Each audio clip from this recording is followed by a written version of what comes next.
welcome back to MANN, Medical Advancements in News Network. This evening, we'll be discussing the issue of amputation. I am your host, Shay Finn, and accompanying me today is Grace Dickey.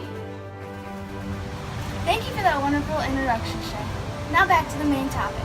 I'm currently standing right outside of the medical tent at Gettysburg, where Dr.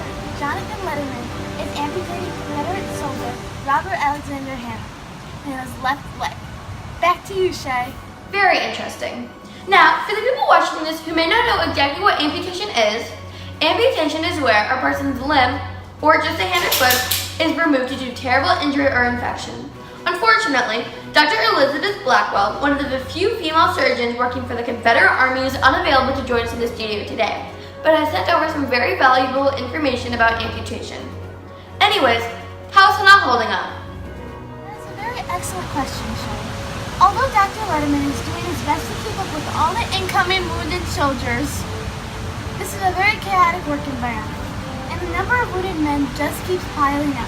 I've spoken with one of the male nurse practitioners here, who has some very knowledgeable insight on your topic.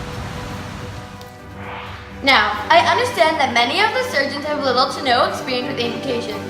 Most of their experience includes pulling teeth and lacing boils. With a lack of experience, how are the doctors planning to amputate a whole part of a person's body without killing them? Well, I can tell you, but Dr. Letterman has invited me inside Hannah's tent to actually experience firsthand what amputation is like and how it's done. Thank you, Dr. Letterman, for taking time out of your day to interview with me. You're very welcome. Hello, MANN, Medical Advancements in News Network. I am Dr. Letterman. You see, I'm not originally from the United States. I'm from Russia. I come here in hope to New York, and now I am a medic for the Confederate Army. Okay, so my first question for you. With so many patients coming in, do you always have time to do the procedure properly? Well, that depends if I like them. I'm just kidding.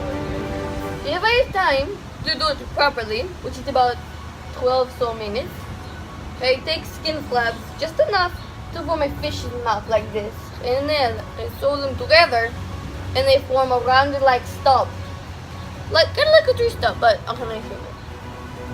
And what happens when you don't have time? Well, when I don't have time, I take the limb or part I'm amputating, and I take a saw and I cut circular motion. So this way, with a circular motion, I can prevent blood loss causing death, and shock of pain, which also causes death. This is truly remarkable. Yes, I'm surprised how many patients don't die from blood loss. me too. I've been told that surgeons as yourself often leave amputation to heal themselves. Is this true? But the surgeons like me try my best. Anyways, when this happens, this heals by a process called granulation. It's much like scab. Thick calipers and tissue form over the stub to protect it from further infection.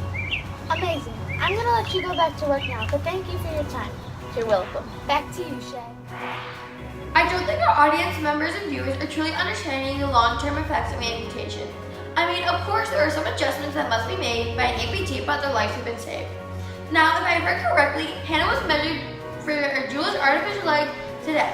With this artificial leg, Hannah will have a more functional and more normal daily life. With this artificial leg, he can also return to his family farm, where he can continue to grow money-making crops to help rebuild the self-diminishing food supply. I mean, sounds like a win-win to me. Thank you for tuning in to MANN, Medical Advances and News Network, for this very interesting topic of amputation. Once again, this has been MANN, Medical Advances News Network. Thank you for watching.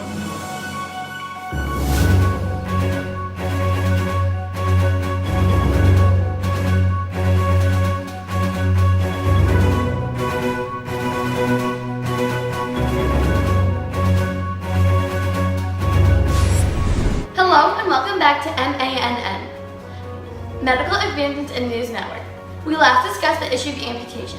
Today, we have an exclusive interview with Confederate soldier Robert Alexander Hanna, who lost his left leg in the Battle of Gettysburg.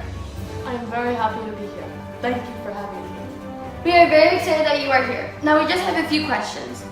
How do you think your artificial leg has helped you accommodate to your everyday life? Well, I saved my duet's leg for special occasions like this one.